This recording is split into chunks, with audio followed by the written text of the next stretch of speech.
Boa noite, meus amigos. Essa chuvinha, né? Essa música tranquila. A gente é conduzido para um nível de consciência mais sereno, mais, talvez, desperto, né? E hoje, meus amigos, a gente vai falar sobre um tema que pede isso. Pede serenidade e principalmente pede que a gente esteja num plano de consciência um pouco mais desperto, um pouco mais propenso a estar em comunhão com Deus. No dia de hoje a gente vai falar sobre o fortalecimento através da fé e pela fé. E o fortalecimento da nossa fé. E aí a gente, nos últimos tempos, se teve uma coisa que nos foi testada, foi a nossa fé, né? Nos últimos anos aí, a gente perdeu milhares de pessoas, dezenas de amigos, aqui na casa perdemos trabalhadores, né? A gente foi privado de muitas coisas, a gente foi privado disso aqui, dessa reunião, de estarmos aqui reunidos para falar de Jesus, para falar de amor, para falar de espiritismo. A gente foi privado de uma série de coisas. A gente teve a nossa fé testada à exaustão. E durante esse tempo, muitas vezes, foi a fé e somente ela que nos sustentou para que a gente não... A minha mãe usa a palavra espirocar. Ah, fulano espirocou, né? Às vezes o fulano é filho dela. Mas durante esse período, muitas vezes foi a fé, né? Que nos ajudou nos momentos mais difíceis. E aí, a gente, ao longo do tempo, foi confundindo fé com crença. Fé com religião, né? E... por N fatores sociais, fatores antropológicos, a gente foi confundindo fé com crença, fé com religião, fé com formato de religião, né? Então a gente costuma dizer assim para a pessoa: qual fé tu professa? Né? Quando na verdade a gente quer perguntar qual a religião que aquela pessoa pratica ou segue. E aí hoje eu queria trazer para vocês uma reflexão para que a gente olhe fé como um atributo do Espírito, um pouco mais amplo no conceito do que apenas essa ou aquela religião, sobre acreditar ou não, né? Porque eu acho que se vocês estão aqui, a gente já passou dessa etapa do acreditar, né? A gente já passou dessa discussão que é por vezes até infantil, né? Ah, eu acredito, não acredito, mas... tu está aqui no centro espírita, vivente, né? Tem que te perguntar se tu acredita em outras coisas, né? Se tu acredita em fluido, em reencarnação. Mas o fato de acreditar em Deus é um pressuposto, né? Então, a gente passou dessa fase. A gente já consegue entender que fé é mais do que acreditar ou não. E aí a gente vai estudar, quando a gente evolui na senda do progresso rumo à perfeição, a gente vai evoluindo, né? A gente começa então lá no reino mineral, depois no reino vegetal, depois no reino animal, até que então a gente chega no reino hominal, né? Onde a gente é um ser humano, um espírito individualizado. Quem ficou com curiosidade para saber desses reinos que eu estou falando, dia 23, né? Às 2 horas aqui. Então a gente vai evoluindo, e quando a gente se torna um espírito individualizado, um ser, a gente é dotado de algumas coisas para que a gente possa então ir evoluindo e se desenvolvendo. E 2 dessas coisas são a nossa inteligência, a nossa razão e a fé, né? Então, a fé é um atributo, é uma potência inata do ser que nós somos, né? Então, é muito mais do que religião. Porque a fé existe antes da religião. Né?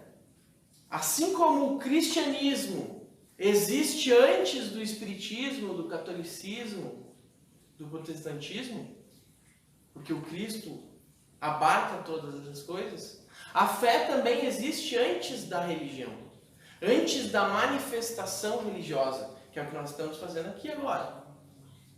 E aí, ao longo do tempo, a gente trouxe essa tradução, que é mais para o grego, da palavra fé vinculada à crença, a acreditar. Mas se a gente for visitar um pouco mais a fundo, por exemplo, no hebraico, que era a língua de origem dos primeiros escritos cristãos, minha sogra odeia quando eu começo com essa história de hebraico, grego.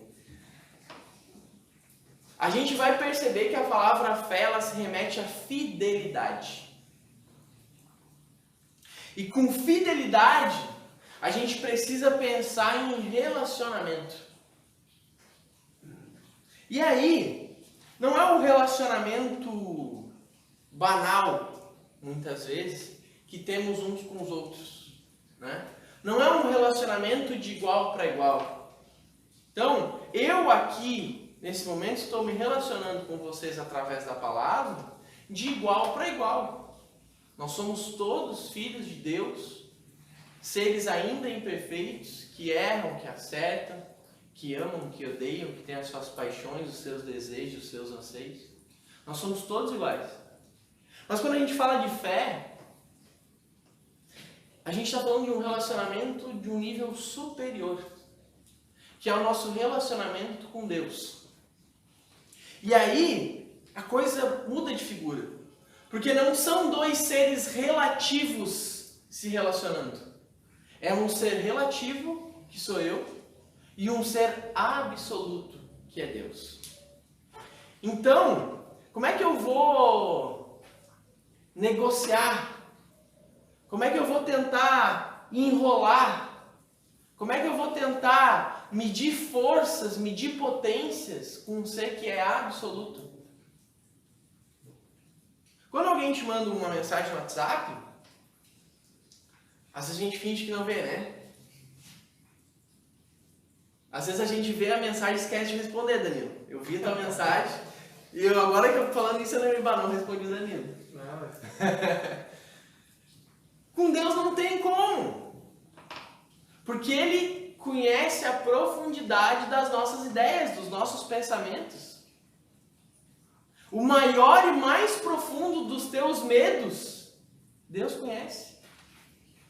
Aquele defeito, aquela vozinha que tu tem dentro da tua cabeça, que tu tenta esconder de todo mundo, de Deus não dá para esconder. Tem um salmo muito bonito, que eu não vou lembrar o número agora, em que Davi escreve: pois tu é Deus, tu me conheces, sonda todos os meus pensamentos. Ou seja, Deus é e em tudo está. Então, é um relacionamento que sempre que há um problema, ele tem origem do lado de cá. Porque é Deus, né? Então, eu conheço uma pessoa muito próxima a mim. Eu não vou falar que a gente mora no mesmo apartamento, para não ficar muito na cara. Mas é uma pessoa que nos últimos tempos ela passou por alguns desafios. E um dia ela me disse que o relacionamento dela com Deus estava estremecido. E aí eu disse para ela: a culpa é tua, com certeza. Porque de Deus eu sei que não é. Mas o que leva o nosso relacionamento com Deus a estar estremecido, a estar em conflito, são os percalços da vida, são as dores do caminho. E não há fé no mundo que te impeça de passar por uma dor. Se eu viesse aqui para frente, convidar todos vocês, dizendo, venham para o grupo de estudo dia 23, que a partir do momento que vocês entrarem no grupo de estudo, toda a dor vai cessar. Se eu dissesse isso para vocês, primeiro eu seria um mentiroso. E segundo, eu seria um irresponsável. Porque eu estaria dizendo para vocês uma coisa que não está escrita em lugar nenhum, de livro nenhum. Porque não é verdade. Fé nenhuma, fé religiosa nenhuma, cessa dor. Evita problema. Evita perda. Evita uma doença. Evita uma crise financeira, uma crise social, um problema no teu casamento. Mas uma fé nos conceitos mais amplos e mais elevados, que é o que eu quero trazer hoje para vocês. Evita sofrimento. E a gente precisa separar dor e sofrimento. Porque a dor é inerente do plano em que nós estamos. Nós vivemos num mundo de provas e expiações, que ainda é um mundo imperfeito. Convivemos com pessoas imperfeitas. Somos seres imperfeitos. A dor, o problema, a dificuldade, ela é da natureza do plano em que habitamos. Mas uma fé que excede o âmbito religioso, que excede as paredes desse centro espírita, ela nos ajuda a evitarmos o sofrimento. Porque ela nos entrega uma capacidade de ver a vida que é mais ampla. Ela nos dá força. Ela nos dá capacidade maior de comprometimento com a existência.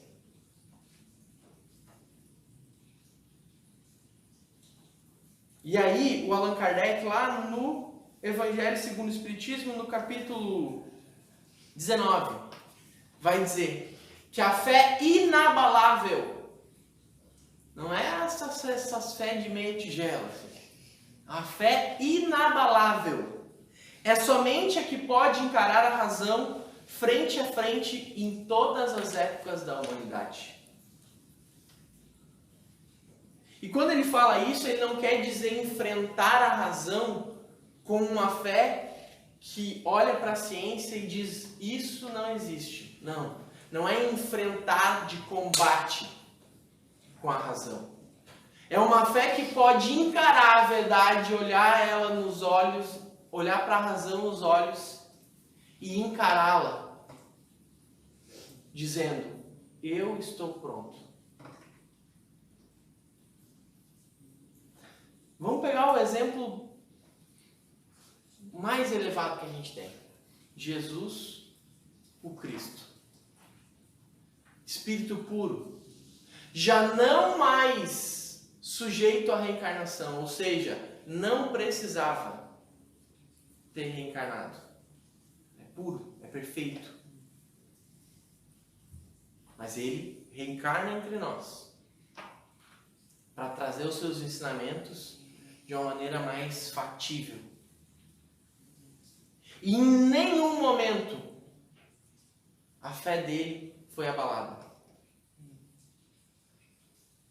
E Jesus em nenhum momento deixou de encarar os problemas e as dores do caminho. Jamais deixou de encarar. E podia, né? Quando os soldados chegam para prendê-lo, ele com um estalar de dedos podia ter transformado o soldado em borboleta. Mas não, ele encara a razão, a sociedade, com uma fé que é inabalável. A fé inabalável, ela nos conduz à clareza. Não é ausência de dor. mas é na dor força suficiente para enfrentá-la. É na dor e entendimento suficiente para abraçá-lo e seguir. Porque essa é a grande mecânica do universo. É seguir em frente. Nós temos um destino. Todos nós. Fomos criados simples e ignorantes por Deus, destinados à perfeição. O que mede encarnação após encarnação, se fomos bem-sucedidos ou não, é a nossa capacidade de transpor as barreiras e seguir em frente. E talvez, e aí vem uma das coisas mais bonitas do Espiritismo. Porque talvez seja o Espiritismo uma das poucas fé religiosas que consola, explicando que nada termina aqui. Eu não tenho uma experiência em outra religião, como eu sei que é o caso da maioria aqui. A minha experiência foi sempre espírita. Mas que outra crença religiosa consola uma mãe que perdeu um filho? Sem ser essa que diz, olha, o teu filho é um espírito imortal. O que ele fez é uma passagem até para um lugar melhor. A gente costuma dizer, né, quando alguém desencarna, né, que fez a passagem para um lugar melhor. Até porque achar um lugar pior que aqui também.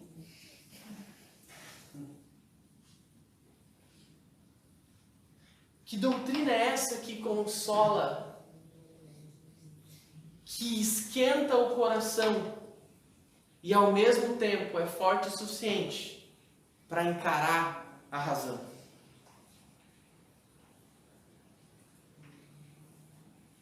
Veja, eu citei um exemplo, dois, eu poderia ficar aqui umas 30 horas só citando exemplos, citando casos, para exemplificar que ter fé não é ausência de problemas. E para usar uma frase bem clichê, que os meus amigos evangélicos gostam muito de usar: não mostre para Deus os teus problemas, o tamanho dos teus problemas. Mostre aos teus problemas o tamanho do teu Deus.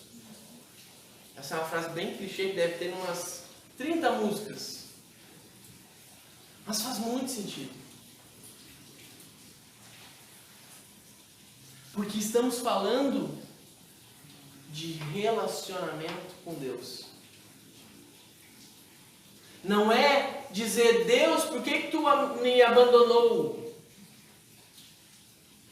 É dizer, Deus, eu sei que tu tem forças para me sustentar, para me erguer, para me manter de pé.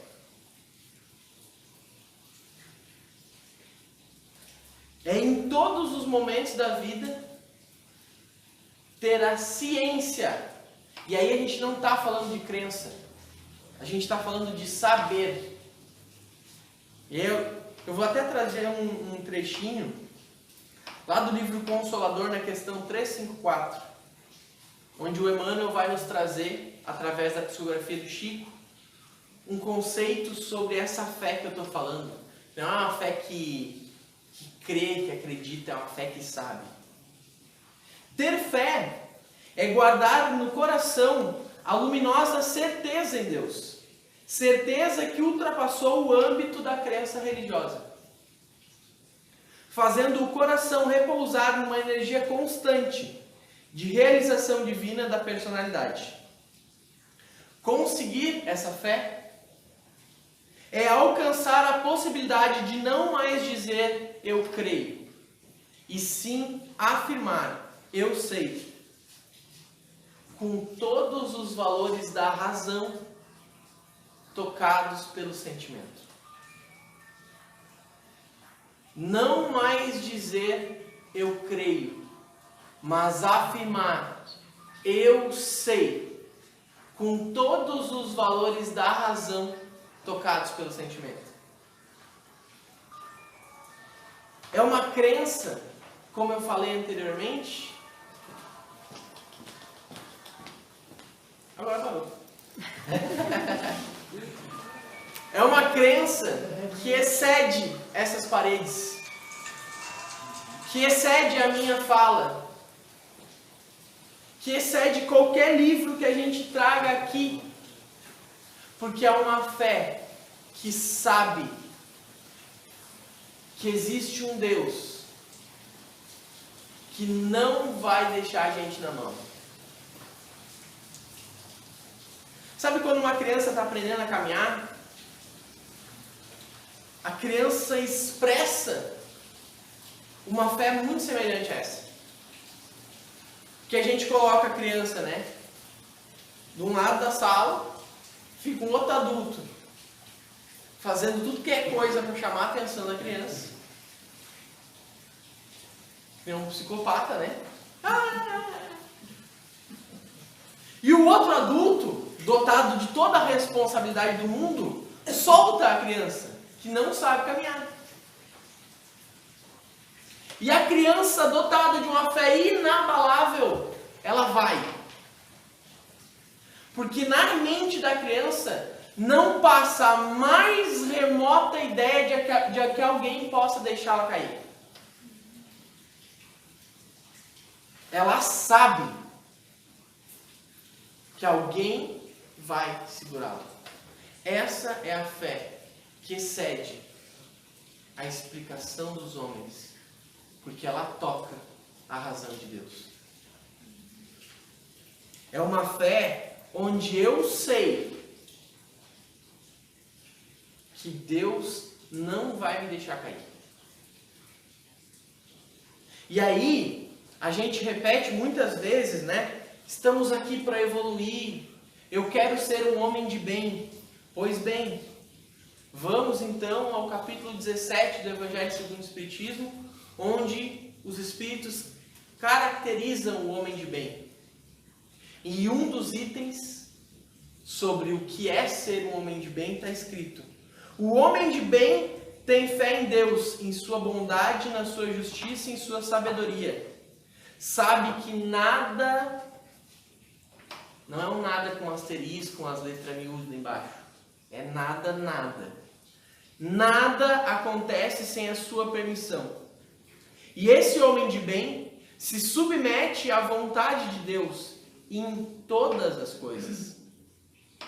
Tem fé no futuro. Razão pela qual coloca os bens espirituais acima dos bens temporais.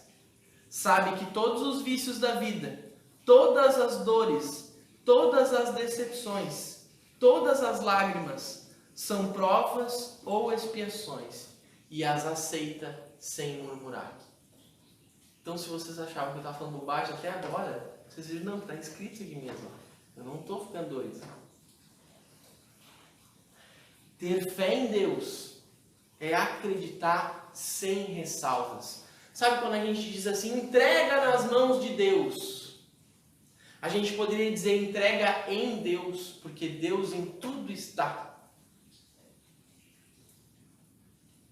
Não há um lugar que eu toque, que eu olhe, que eu sinta, que eu veja, que não seja a manifestação da justiça de Deus. Loucura isso, Eu pensei em falar essa frase, eu pensei, não, vai ficar um pouco demais. Mas é a verdade, Deus em tudo está e a sua justiça, a sua bondade e o seu amor em tudo alcança. Eu sei que eu me passei um pouquinho hoje, mas é que o que foi dito precisava ser dito. E que se alguma dessas palavras tocou o coração de alguém aqui hoje, que você possa no dia de amanhã, quando algo der errado, quando uma dor tocar o teu coração, uma lembrança triste tocar o teu sentimento, que tu possa saber que Deus em tudo está. Certo? Muito obrigado, meus amigos.